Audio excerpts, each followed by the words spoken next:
నమస్కారం, city news కి స్వాగతం.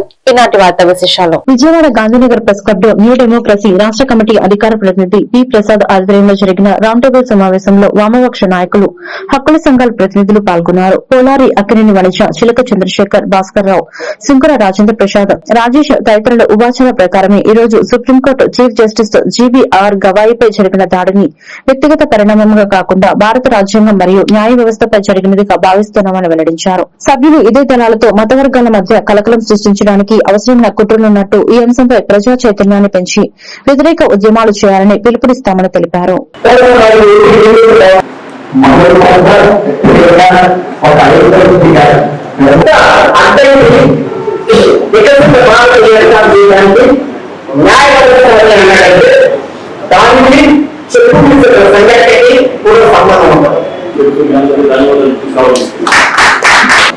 అది ఒక న్యాయవాది చెప్పుదీస్తున్న సంఘటన అనేది భారత రాజ్యాంగం మీద, రాజ్యాంగం కల్పించిన హక్కులు, స్వేచ్ఛ, స్వాతంత్రాల మీద దాడిగా మేము భావిస్తున్నాం. దీనికి ముందు ప్రధానమంత్రి ఆర్థిక సలహాదారు సంజయ్ సన్యాల్ సెప్టెంబర్ 20వ తారీఖు న్యాయ నిర్మాణ సభలో మాట్లాడుతూ భారతదేశ వికసిత భారత్గా మారాలి అంటే దానికి భారత న్యాయ వ్యవస్థ అతి పెద్ద అవరోధంగా ఉంది, సింగిల్ బిగ్గెస్ట్ హర్డిల్ అనే పదాన్ని వాడారు. దానికి రాకేష్ మిశ్రా చెప్పుకి మధ్యన సంబంధం ఉందని మేము అభిప్రాయపడుతున్నాం. ఆయన ప్రధానమంత్రి ఆర్థిక సలహాదారు కమిటీలో మెంబరు అంటే చాలా ఆర్థికవేత్త, ఆయన చాలా పుస్తకాలు రచించాడు. సంజయ్ సన్యాల్ ఆయన ఈ ప్రభుత్వ విధానాలకి ఒక ఆత్మ లాంటి వాడు, ఒక హార్ట్ అండ్ సోల్. అలాంటి వ్యక్తి ఆ మాట మాట్లాడేటంటే ఈ ప్రభుత్వ విధానం ఏంటి, ప్రభుత్వ ఆలోచన అవగాహన ఏంటో తెలిసింది. అంటే అవగాహనే ప్రభుత్వమే ఈ న్యాయ వ్యవస్థని న్యాయమూర్తి మీద జరగబోయినటువంటి దాడిని గురించి రౌండ్ టేబుల్ సమావేశానికి ఏర్పాటు చేయడం జరిగింది. రౌండ్ టేబుల్ సమావేశానికి హాజరైనటువంటి వాళ్ళంతా కూడా దీని గురించి చర్చిస్తారు. ఈ దాడిని మనం ఒక వ్యక్తిగత ఉన్మాది చేసినటువంటి దాడిగా మేము భావించడం లేదు. అదేవిధంగా న్యాయమూర్తి మీద వ్యక్తిగతంగా జరిగినటువంటి దాడిగా కూడా మేము భావించడం. ఇది భారత రాజ్యాంగం మీద, న్యాయ వ్యవస్థ మీద, భారత లౌకికత్వం మీద, అదేవిధంగా భారతదేశం మీద జరిగినటువంటి దాడిగానే భావిస్తాము. ఎందుకన్నట్లయితే మన రాజ్యాంగం అనేటువంటిది లౌకికతత్వం కావాలని చెప్తా ఉన్నది, మతాల మధ్య సామరస్యాన్ని పాటించాలి అని కూడా చెప్తాము. కానీ గత 10-15 సంవత్సరాలుగా మనం చూసినప్పుడు ప్రజల మధ్య విభజన, మతాల మధ్య విభజన, విద్వేషపూరితమైనటువంటి వాతావరణాన్ని చూసిన పౌరత్వ సంఘం రాష్ట్ర ఉపాధ్యక్షుడు ఆంధ్రప్రదేశ్ ఇక్కడ సిపిఎంఎల్ న్యూ డెమోక్రసీ వారి ఆధ్వర్యంలో మన భారతదేశ ప్రధాన న్యాయమూర్తి జస్టిస్ గవాయి గారి దాడికి నిరసనగా రౌండ్ టేబుల్ సమావేశం ఏర్పాటు చేశారు. ఈ రౌండ్ టేబుల్ సమావేశానికి హాజరయ్యాం. అయితే ఈ దేశంలో లౌకిక రాజ్యాంగాన్ని పరిరక్షించుకోవాల్సినటువంటి సమయం నేడు ఆసన్నమైంది. సనాతన ధర్మం పేరుతోటి ఈ దేశాన్ని చాతుర్వర్ణ వ్యవస్థ సమాజానికి తీసుకువెళ్లాలని చెప్పేసి సనాతన ధర్మవాదులు భావిస్తున్నారు. అందులో భాగంగానే గవాయి గారి మీద సుప్రీంకోర్టులో దాడి జరిగిందని చెప్పేసి భావిస్తున్నాం. ఈ దేశంలో సనాతన ధర్మం అంటే చాతుర్వర్ణ వ్యవస్థను తీసుకురావడం, కుల వ్యవస్థను తీసుకురావడం, అదేవిధంగా ఈ దేశ ఎన్టీఆర్ జిల్లా వైఎస్ఆర్సీపీ కార్యాలయంలో మెడికల్ కాలేజీల ప్రైవేటీకరణకు వ్యతిరేకంగా వైఎస్ఆర్సీపీ కోటి సంతకాల పోస్టర్ రిలీజ్ ఎన్టీఆర్ జిల్లా వైసీపీ కార్యాలయంలో జరిగింది. ఈ కార్యక్రమంలో ఎన్టీఆర్ జిల్లా అధ్యక్షులు దేవినేని అవినాష్, రాష్ట్ర సీనియర్ నాయకులు కడియాల బుచ్చిబాబు, డిప్యూటీ మేయర్ బెల్లం దుర్గా, కార్పొరేటర్లు, రాష్ట్ర జిల్లా పదవుల్లో ఉన్న నాయకులు, డివిజన్ ప్రెసిడెంట్లు, మండల అధ్యక్షులు, మహిళా నాయకులు పాల్గొన్నారు. ఈ సందర్భంగా ఎన్టీఆర్ జిల్లా అధ్యక్షులు దేవినేని అవినాష్ మాట్లాడుతూ కోటి సంతకాల సేకరణ 45 రోజుల ప్రజా ఉద్యమం, మెడికల్ కాలేజీల ప్రైవేటీకరణకు పేరుతో చంద్రబాబు ప్రభుత్వం భారీ కుట్రకు తెరలేపారు. విద్యార్థుల భవిష్యత్తు నాశనం చేయటమేనా సుపరిపాలన అంటే? పీపీపీ పేరుతో తమ నాయకులకు మెడికల్ కాలేజీలను కట్టబెట్టాలని చూస్తున్నారన్నారు.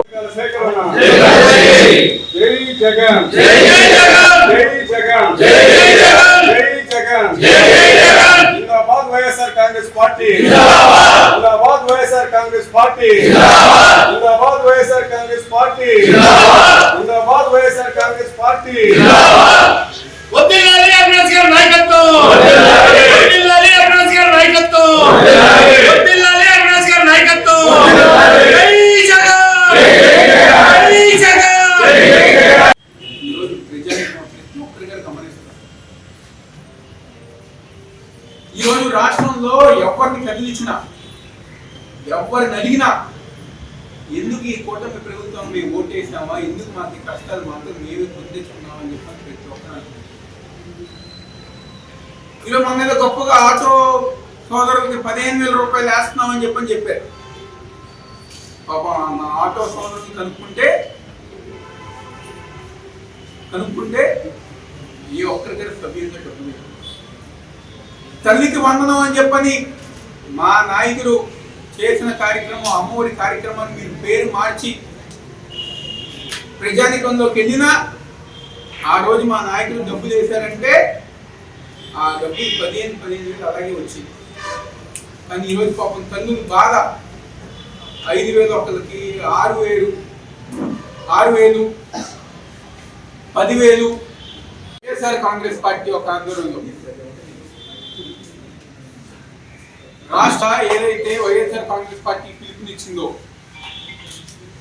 కోటి సంతకాల కార్యక్రమం, కూటమి ప్రభుత్వం వచ్చిన తర్వాత ఆనాడు మా నాయకుడు వైఎస్ జగన్మోహన్ రెడ్డి గారి ఒక నాయకత్వంలో ఈ రాష్ట్రంలో 17 మెడికల్ కాలేజీలు, అదేవిధంగా హాస్పిటల్స్, పేద విద్యార్థులు ఒక ఉన్నతమైన స్థానానికి వెళ్లే విధంగా, డాక్టర్లు చదువుకునే విధంగా జగన్మోహన్ రెడ్డి గారు నిర్మిస్తే ఈ రోజు కూటమి ప్రభుత్వం అధికారంలోకి వచ్చింది. మెడికల్ కాలేజీల ప్రైవేటీకరణకు వ్యతిరేకంగా వైఎస్ఆర్ కాంగ్రెస్ పార్టీ ప్రజా ఉద్యమం చేపట్టనున్నట్లు జగ్గయ్యపేట నియోజకవర్గ వైఎస్ఆర్ కాంగ్రెస్ పార్టీ ఇన్ఛార్జ్ తన్నీరు నాగేశ్వరరావు అన్నారు. ఎన్టీఆర్ జిల్లా జగ్గయ్యపేట పట్టణంలో వైఎస్ఆర్సీపీ నియోజకవర్గ కార్యాలయంలో స్థానిక నాయకులు, కార్యకర్తలతో కలిసి శుక్రవారం కోటి సంతకాల సేకరణ పోస్టర్ను ఆయన ఆవిష్కరించారు.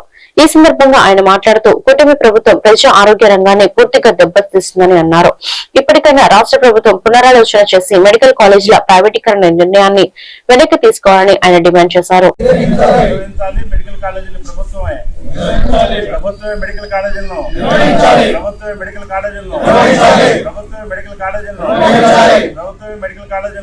డయాలసిస్ సెంటర్ పెట్టారు.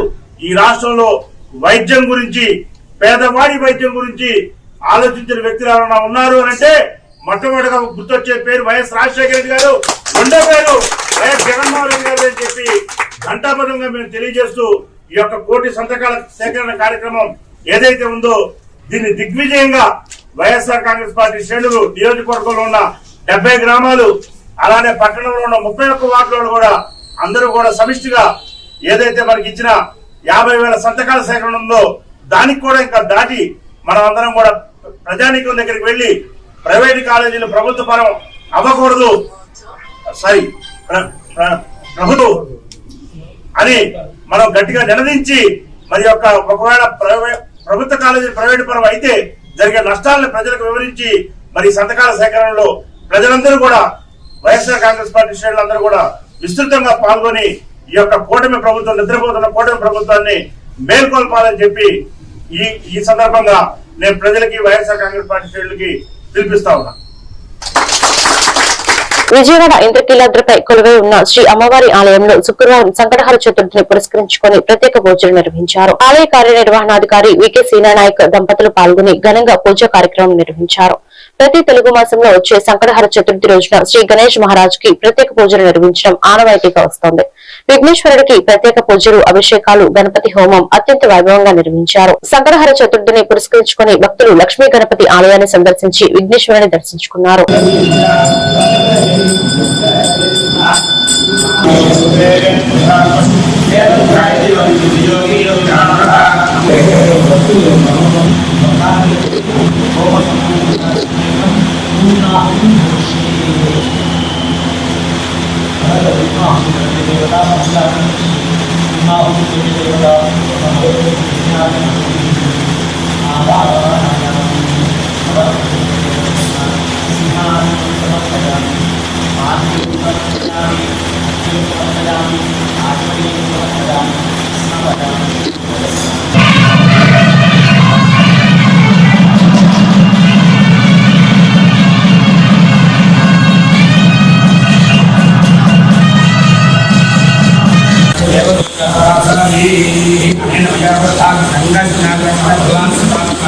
Ini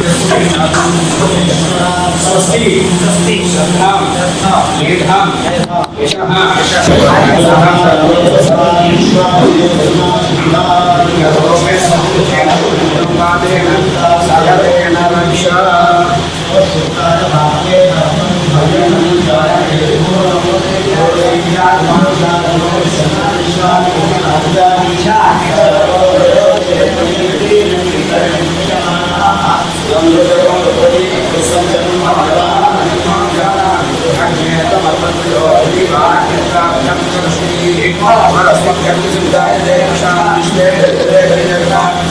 పేదలకు ఉచితంగా నాణ్యమైన వైద్య విద్యను అందుబాటులోకి తీసుకురావాలన్న లక్ష్యంతో వైఎస్ జగన్ 17 ప్రభుత్వ వైద్య కళాశాలల నిర్మాణానికి శ్రీకారం చుడితే ప్రైవేటీకరణ ద్వారా వాటిని సీఎం చంద్రబాబు పేదలకు దూరం చేస్తున్నారని గుడివాడలో వైఎస్ఆర్సీపీ నాయకులు ఆగ్రహం వ్యక్తం చేశారు. నియోజకవర్గంలో ప్రజలు ప్రజా సంఘాలతో కలిసి వైఎస్ఆర్సీపీ 45 రోజుల పాటు ఉద్యమం చేపడుతుందని, ప్రజల నుండి కోటి సంతకాల సేకరణ రచ్చబండ ద్వారా ప్రజా వ్యతిరేక విధానాలపై అవగాహన కల్పిస్తారన్నారు. ఈ కార్యక్రమంలో పార్టీ టౌన్ అధ్యక్షులు గొర్ల శ్రీను, మట్ట జాన్ విక్టర్, గొల్ల రామకృష్ణ, కందుల నాగరాజు, తోట నాగరాజు, దేశిరెడ్డి రామ్మోహన్ రెడ్డి, కొక్కిదల ఆంజనేయ ప్రసాద్, మాదాసు వెంకటలక్ష్మి, షేక్ సయ్యద్, బాజీ తదితరులు పాల్గొన్నారు. ఈ రోజు మా పార్టీ ఆఫీస్ నందు ఈ పోస్టర్లని ఆవిష్కరించడం జరిగింది. రేపటి నుండి మా వైఎస్ఆర్సీపీ నాయకులు కానివ్వండి, కార్యకర్తలు కానివ్వండి, యువజన విభాగం కానివ్వండి, మహిళా విభాగం కానివ్వండి, అనుబంధ విభాగాలన్నీ కూడా వారి వారి గ్రామాలలో, వారి వారి వార్డుల్లో, వారి వారి ఊళ్ళలో ప్రజల వద్దకు వెళ్ళి సంతకాల సేకరణ చేసి దానిని జిల్లా పార్టీ కార్యాలయానికి, అక్కడి నుండి సెంట్రల్ పార్టీ కార్యాలయానికి పంపించే కార్యక్రమాన్ని, ఇది 45 రోజుల పాటు కార్యక్రమాన్ని రూపొందించడం జరిగింది. అక్టోబర్ 10 నుంచి నవంబర్ 22 వరకు మరి ప్రతి గ్రామంలో కూడా రచ్చబండ అనే కార్యక్రమాన్ని నిర్వహించి మరి ఆ రచ్చబండ ద్వారా ప్రజలు మరి ఏవైతే కోరుకుంటున్నారు, ఏవైతే ఇబ్బందులు పడుతున్నారు, మరి ఈ మెడికల్ కాలేజీల ఈ ప్రభుత్వం ప్రైవేటీకరణకు పూనుకుంటుంది, మరి చీకటి జీవో కూడా ఇష్యూ చేసింది అని చెప్పి ప్రజలందరికీ తెలియపరిచి మరి వాళ్ళ మద్దతు కూడగట్టి మరి అక్టోబర్ 28న నియోజకవర్గం వారీగా మరి ర్యాలీలు నిర్వహించడం, అలాగే నవంబర్ 12న జిల్లా కేంద్రాల్లో మరి ఈ యొక్క ర్యాలీలు నిర్వహించడం, తదనంతరం నవంబర్ 23న నియోజకవర్గాల నుంచి మరి ఏదైతే సంతకాలు సేకరించి మరి అవన్నీ కూడా సేకరించి జిల్లా కేంద్రాలకు ఆ సంతకాలు చేసిన పత్రాలను పంపించడం, అలాగే నవంబర్ 26న జిల్లా కేంద్రాల నుంచి మరి ఈ సంతకాలు చేసిన ప్రతులన్నింటినీ కూడా మరి పార్టీ కేంద్ర కార్యాలయానికి పంపడం, మరి అలాగే మరి గవర్నర్ గారి అపాయింట్మెంట్ తీసుకుని మరి మరి వైఎస్ఆర్ కాంగ్రెస్ పార్టీ శ్రేణులందరూ కూడా కలిసి మరి ఈ ఆంధ్ర రాష్ట్రంలో మరి మెడికల్ కాలేజీలను ప్రైవేటీకరణ చేయొద్దు అని చెప్పి ఈ యొక్క పేదవాళ్ళకి వైద్యం విద్య కంపల్సరీ. ఈ రోజులో వైద్యం అందుతుందా, విద్య దొరుకుతుందా? ఆ రోజు జగన్మోహన్ రెడ్డి గారు విద్యని గవర్నమెంట్ స్కూల్లో కొన్ని రోజుల ముందు అడ్మిషన్లు బోర్డు పడిపోయి ఓపెన్ క్లోజ్ అని, అంటే విద్య ఎలా ఉండేది, వైద్యం 25 లక్షల రూపాయల ఆరోగ్యశ్రీని జగన్మోహన్ రెడ్డి గారు ఇచ్చారు. నిన్న ఆరోగ్య శాఖ మంత్రి ఎన్టీఆర్ ప్రజాసేవ అంటే అందులో ఆరోగ్యశ్రీని బంద్ అయింది. ప్రైవేట్ హాస్పిటల్లో వైద్యం చేయట్లేదు. నిన్న వైద్య శాఖ మంత్రి అంటారు, అంతకుముందు డబ్బులు మనం కట్టేశాము, నేను ముఖ్యమంత్రి గారితో మాట్లాడతాను, మీరు వైద్యం ఆపమాకండి అంటున్నారు. ఒక ఆరోగ్యశ్రీ అంటే ఎన్టీఆర్ వైద్యమే మీరు చేయలేకపోతున్నారు. ఈ ప్రైవేటీకరణ చేసి ప్రజల్ని ఇంకా ఇబ్బంది పెట్టాలనేది మీ ఆలోచన. దీనికి మా వైఎస్ఆర్సీపీ ఎట్టి పరిస్థితుల్లో అడ్డుకోవడం ఖాయం. రేపు దీని గురించి మా అధ్యక్షులు గాని గుడివాడ నియోజకవర్గ కృష్ణా జిల్లా గుడివాడ పట్టణంలో స్వయం సహాయక సంఘాల పేరుతో రుణం తీసుకున్న వారికి మళ్లీ రుణాలు ఇప్పించిన వ్యవహారంపై మెప్మా ఆర్పీలు, మెప్మా సీసీలు మరికొందరు HDFC area investigation manager Gudivada 2 police station లో ఫిర్యాదు చేశారు. సుమారు 5.77 కోట్ల రుణాలు తీసుకున్నారని, ఒకే గ్రూప్ లో ఉన్నట్టు పలు రకాల ధ్రువపత్రాలు ఇచ్చి వేరే బ్యాంకుల్లో లోన్లు తీసుకున్నారని, ఇవన్నీ గుర్తించిన బ్యాంకు పరిశోధన అధికారులు పోలీసులకు ఫిర్యాదు చేశారు. ఇంకా 3.50 కోట్ల దాకా చెల్లించాల్సి ఉందని ఇన్వెస్టిగేషన్ మేనేజర్ ఫిర్యాదు చేసినట్లు 2 సిఐ హనీష్ తెలిపారు. ఆర్పీలు, మెప్పా బ్యాంకు సిబ్బందిపై కేసులు నమోదు చేశామని, విచారణలో అన్ని విషయాలు తెలుస్తాయన్నారు.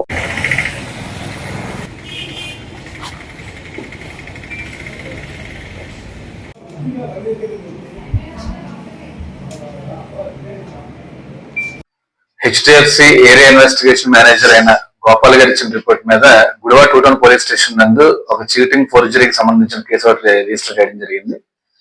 దీంట్లో సెల్ఫ్ హెల్ప్ గ్రూప్స్ అని చెప్పి గ్రూప్స్ ఫామ్ అయ్యి దానికి తక్కువ వడ్డీకి బ్యాంక్స్ లో లోన్ ఇప్పించడం జరుగుతుంది. ఇది మెప్మా సెర్ప్ అనే డిపార్ట్మెంట్ వాళ్ళు పనిచేసే పిఆర్లు అంటారు.